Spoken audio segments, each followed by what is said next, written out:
નમસ્કાર વિદ્યાર્થી મિત્રો, સ્વાગત છે આપનું ગુજરાતી પાઠશાલામાં। આજે આપણે જોઈએ ધોરણ 8 ગુજરાતી વિષયમાં કાવ્ય 4 તને ઓળખું છું માં એનું સ્વાધ્યાય અને અભ્યાસનું સંપૂર્ણ સોલ્યુશન જોવાના છીએ। વિદ્યાર્થી મિત્રો, આ સિવાય સેમેસ્ટર 1 ના 1 થી 3 પાઠ કાવ્યના સ્વાધ્યાયનું તેમજ અભ્યાસનું સોલ્યુશન આ ચેનલ પર મૂકવામાં આવેલું છે। તો તમે હજુ સુધી સબસ્ક્રાઇબ ન કરી હોય તો સબસ્ક્રાઇબ કરી દો અને બાજુમાં રહેલો બેલ આઇકોન દબાવો।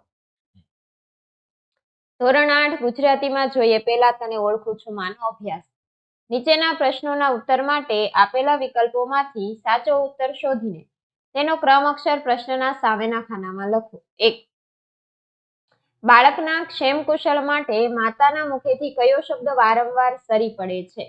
એમાં આવશે ક ખમા। 2. બાળકનું દુઃખ લઈ લેવાના ભાવથી માતા શું કરે છે? ખ ઓવારણા લે છે। પ્રશ્ન નંબર 2. નીચેના પ્રશ્નોના 1-2 વાક્યોમાં ઉત્તર આપો। 1.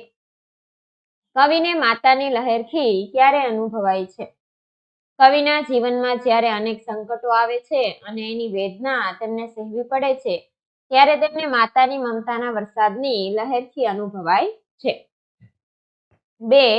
માની મમતાને ન પામી શકનાર માટે કવિ કયો શબ્દ વાપરે છે? માની મમતાને ન પામી શકનાર માટે કવિ અભાગીનો શબ્દ વાપરે છે। 3. કવિ માતાની પરિક્રમા કેવી રીતે કરે છે? માતાનું પ્રત્યેક સ્મરણ એ તીર્થ છે એમ માનીને કવિ માતાના સ્મરણો રૂપી તીર્થની પરિક્રમા કરે છે। 4. એકલ વાયુ વરસે છે ચોમાસું એવું કવિ કયા સંદર્ભે કહે છે? સંતાનો દૂર હોય ત્યારે એકલવાયુ જીવન વ્યતીત કરતી માની આંખમાંથી આંસુ નહીં પણ તેની મમતા ચોમાસાની જેમ વરસે છે। એ સંદર્ભમાં એકલવાયુ વરસે છે ચોમાસું એમ કવિ કહે છે। હવે જોઈએ સ્વાધ્યાયના પ્રશ્ન। નીચેના પ્રશ્નોના ઉત્તર લખો। 1. કવિ માતાની મમતા કયા કયા પ્રસંગે અનુભવે છે? ઉત્તર: જ્યારે કવિના જીવનમાં સંકટ કે મુશ્કેલીઓ આવે છે, સગા સંબંધીઓ કે મિત્રો એમને હડસેલે, તેમની ઉપેક્ષા કરે, તેમને ધિક્કારે કે એક તરફ ફેંકી દે છે, ત્યારે કેવળ એમની માની મમતા જ એમને ટેકો આપે છે। 2. તમને તમારી માતા ગમે છે? એના કારણો કે પ્રસંગો જણાવો। મને મારી માતા બહુ ગમે છે। માતા મને હંમેશા દરેક કામમાં પ્રેરણા આપે છે, મારું સતત ધ્યાન રાખે છે। કોઈ મારા પર ગુસ્સો કરે કે મને ચીડવે તો મને શાંત રહેવાની સલાહ આપે છે। પરીક્ષા શરૂ થાય તે પહેલા તે દરેક વિષયની તૈયારી કરવા માટે મને સરસ સમયપત્રક તૈયાર કરી આપે છે। હું પરીક્ષામાં સમયસર બધા પ્રશ્નોના ઉત્તર લખી શકું એ માટે એ મારી પરીક્ષા લે છે। મને જે વિષય અઘરો લાગે એ સરસ રીતે સમજાવીને માતા મારો આત્મવિશ્વાસ વધારે છે। 3. મોટા થઈને તમે તમારી માતાનું ઋણ કેવી રીતે અદા કરશો? મોટા થઈને હું મારી માતાના સ્વાસ્થ્યનું સંપૂર્ણ ધ્યાન રાખીશ, એની સેવા ચાકરી કરીશ, એને હાથ પકડીને મંદિરે લઈ જઈશ, એને તીર્થોની યાત્રા કરાવીશ, એને ભજનો સાંભળવા બહુ ગમે છે તેથી એને માટે સીડી પ્લેયર લઈ આવીશ, એને મનગમતા ભજનોની, લોકગીતોની કે અન્ય ગીતોની સીડી લાવી આપીશ, એને કોઈ વાતનું દુઃખ ન પડે અને એનું જીવન સુખ શાંતિ તથા આનંદમાં પસાર થાય એ માટે હું સતત ધ્યાન રાખીશ। 4. પરિક્રમા કોની કોની કરવામાં આવે છે? શા માટે? પરિક્રમા મંદિરની, તીર્થસ્થાનની, તીર્થરૂપ નદીની તથા ગાયની કરવામાં આવે છે। મંદિરમાં અને તીર્થસ્થાનમાં પરમાત્માની મૂર્તિ હોય છે, નદી પવિત્ર ગણાય છે, ગાયને માતા ગણવામાં આવે છે, એટલે એ સૌની પરિક્રમા કરવાથી મન પવિત્ર બને છે, હૃદયમાં શાંતિ થાય છે, આપણા સંકલ્પો કે મનોકામના પૂરી થાય છે। પ્રશ્ન નંબર 2 છે, નીચેની કાવ્ય પંક્તિઓ સમજાવો।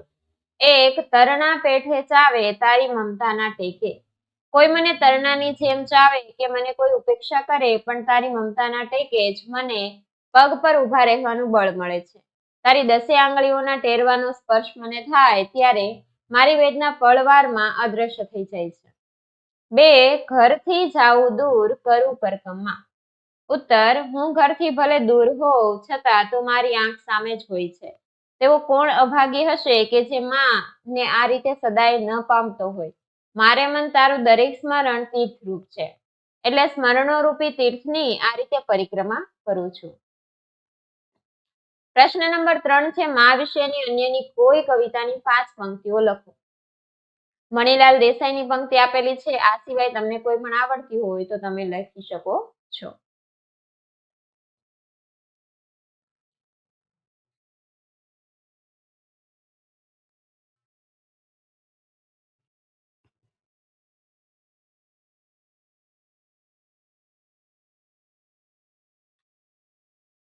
પછી પ્રશ્ન નંબર 4 છે નીચેના પ્રશ્નોના ઉત્તર આપેલ સૂચના મુજબ લખો. 1. નીચેના શબ્દોના બે સમાનાર્થી શબ્દો શબ્દકોશમાંથી શોધીને લખો. 1. માર્ગ, રસ્તો, પંથ. 2. અભાગી, દુર્ભાગી, કમનસીબ. 3. સદા, સર્વદા, હંમેશા. 4. સ્મરણ, યાદ, સ્મૃતિ. 5. લહેરથી તરંગ, લહેર. 2. નીચેના શબ્દોના સમાનાર્થી શબ્દો કાવ્યમાંથી શોધીને લખો. 1. નયન, આંખ. 2. માર્ગ, રસ્તો, પથ. 3. દુઃખ, પીડા, વેદના. 4. તણખલું, તરણા, તૃણ. 3. નીચેના શબ્દોના વિરુદ્ધાર્થી શબ્દો લખો. અભાગી, સદભાગી, સ્મરણ, વિસ્મરણ. 4. સરખા પ્રાસવાળા શબ્દો કાવ્યમાંથી શોધીને લખો. માં, ખમા. આંસુ, ચોમાસું. ફેકે, ટેકે. સામે, પામે. વિદ્યાર્થી મિત્રો, અહીં કાવ્ય 4 નું સોલ્યુશન પૂર્ણ થાય છે. જો તમને વિડીયો પસંદ આવ્યો હોય તો વિડીયોને લાઈક કરજો અને અમારી ચેનલ સબસ્ક્રાઇબ કરવાનું ભૂલતા નહીં. વિડીયો જોવા બદલ આભાર.